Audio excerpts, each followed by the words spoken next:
Now, some of history's greatest achievements were actually made by accident, and the same principle can be applied to the world of film, as several iconic scenes from even more iconic movies contain big old whoopsies. Now, we've already covered 10 of them, but it turns out that there were so many gaffes left in the final cut that there was more than enough room for a whole new list. So with this in mind, I'm Jules, this is WhatCulture.com, and these are 10 more movie mistakes directors refused to fix because the acting was too good. Number 10. Jane Russell takes a dip. Gentlemen prefer blondes.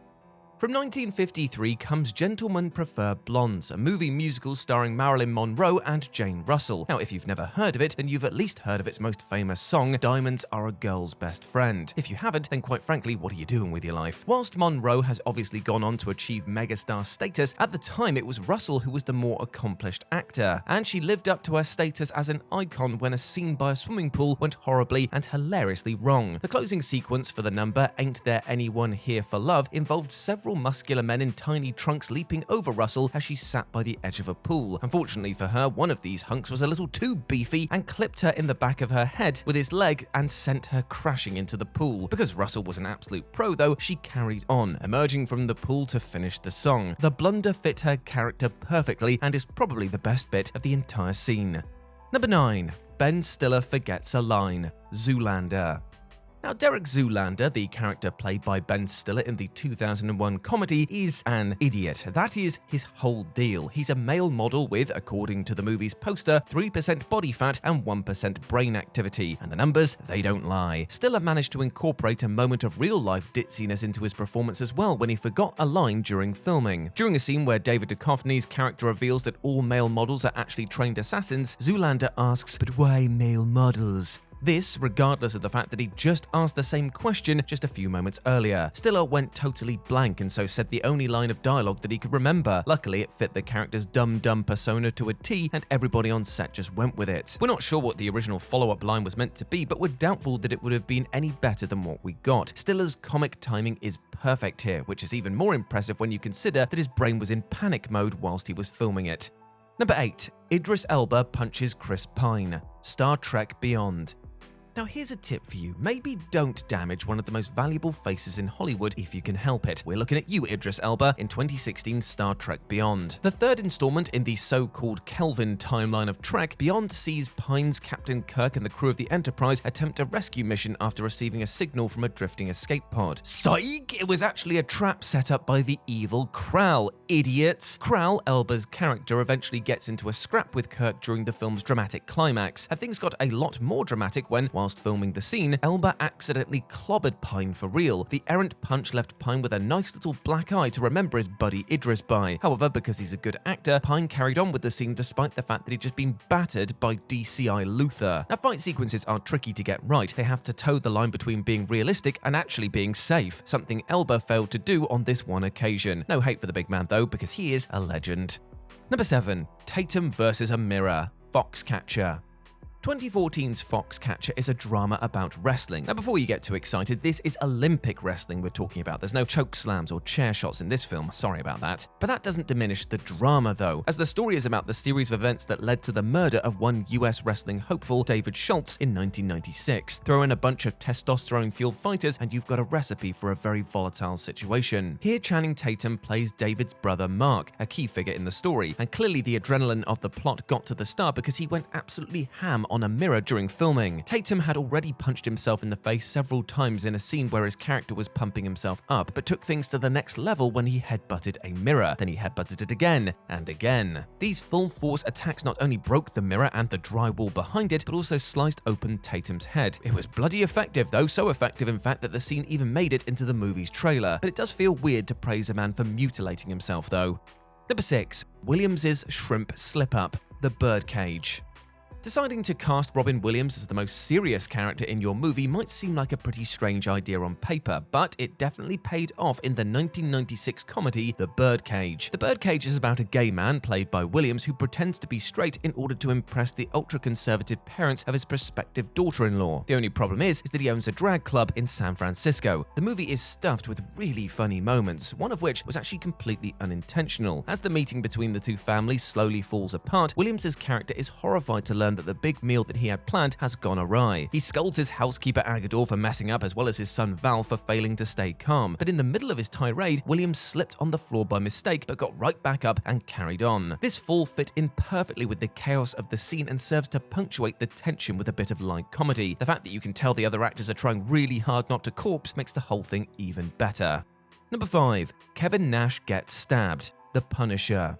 Back to wrestling now, and this time we are actually talking about the WWE style stuff. Oh right, Kevin Nash, also known as Diesel during his in-ring days, has had a nice little film career in between stints in the Squared Circle. He's been in Magic Mike, Rock of Ages, and John Wick, and he even played Super Shredder in a Teenage Mutant Ninja Turtles movie. Living the dream, I tell ya. Nash also rocked up in The Punisher, a pre-MCU Marvel movie based on the character of the same name. The titular hero, played by Thomas Jane, finds himself fighting off against a giant man who kind of looks like he's doing a Where's Wally cosplay named the Russian. That is our Kev. Unfortunately, one of the stunt coordinators forgot to swap out the knives used in the scene, so Jane was actually armed with a real blade during his fake fight with Nash. This resulted in the actor actually stabbing the former wrestler in the collarbone, much to both men's horror. But what's a little stabbing when you're used to getting beaten up for a living, eh? Well, Nash clearly thought the same, as he just got right on with the rest of the sequence. Kevin Nash, I tell you, he's one scary dude.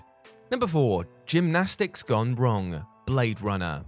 Have you ever mentioned something to someone and then gone on to live to regret it? Well, that's exactly what happened to Daryl Hannah when she mentioned to director Ridley Scott that she was a former gymnast. This led to her performing her own stunts as Pris, an acrobatic replicant in the world of Blade Runner. In a scene where Pris is being pursued by JF Sebastian, Hannah used her abilities to make the scene look more realistic, but she actually overachieved on this, accidentally smashing elbow first into a car window when she messed up a stunt. This meeting of bone and glass did not exactly end well for the organic side of the equation, as Hannah chipped her elbow in 8 different places. Unfortunately for her, she was playing an unfeeling robot, and unfeeling robots don't get to cry when they hurt themselves. Hannah valiantly carried on with the rest of the scene, no doubt in excruciating pain. The window break take was kept in the final cut, glass smashing sound effect and all. Actually, we shouldn't really even say final cut, seeing as there's been about 2,000 final cuts of Blade Runner, and there'll probably be 2,000 more by the time this video comes out. Number 3. Fred FENSTER farts. The Usual Suspects. Look, you can pretend to enjoy the more sophisticated things in life as much as you want to, but there's no denying that farts are funny. Nowhere is this better exemplified than in the famous lineup scene from 1995's The Usual Suspects. The scene was supposed to be played straight, with each member of the row stepping forward and saying their lines in a conventional manner. However, when you get 5 actors with big personalities in a room together, well, they're bound to muck about. The group kept on making each other laugh, to the point where it was decided that the scene would be done with a comedic tinge. And one of the reasons they kept laughing was because of Benicio del Toro's inability to hold in gas. According to the reports from the set, the Puerto Rican actor broke wind about a dozen times during various takes of the scene, to varying degrees of hilarity from his co-stars. That's why when his character Fred FENSTER steps forward to do his lines, the rest of the suspects start tittering. And it's a scene that is definitely even funnier in hindsight. Number 2. Star-Lord drops the orb. Guardians of the Galaxy. He may be a guardian of the galaxy, but Peter Quill, aka Star-Lord, is also a goofball of the galaxy. Quill's blumbling pseudo-macho persona is what endeared him to a lot of fans in his first appearance back in 2014. Played by the versatile Chris Pratt, the half-celestial is as famous for his slip-ups as he is his heroics. And perhaps this is best shown during a scene where the Guardians drop off the mysterious orb to the Collector on nowhere. As he's about to hand over the sphere, Star-Lord fumbles it, nearly letting it hit the ground before catching it. It was a great moment, fitting in rather nicely with the comedy this movie is known for, but it was also not meant to happen. Pratt legitimately dropped the orb during this scene, but kept in character and played it off as intentional. It's a fantastic piece of improv from the actor, and it shows that he really understood the assignment when it came to Star-Lord. And if you're wondering what caused him to nearly drop the orb, well, the Collector was played by Benicio del Toro, so maybe it was just another fart. And number 1, the Stormtrooper head bump. Star Wars Episode 4, A New Hope.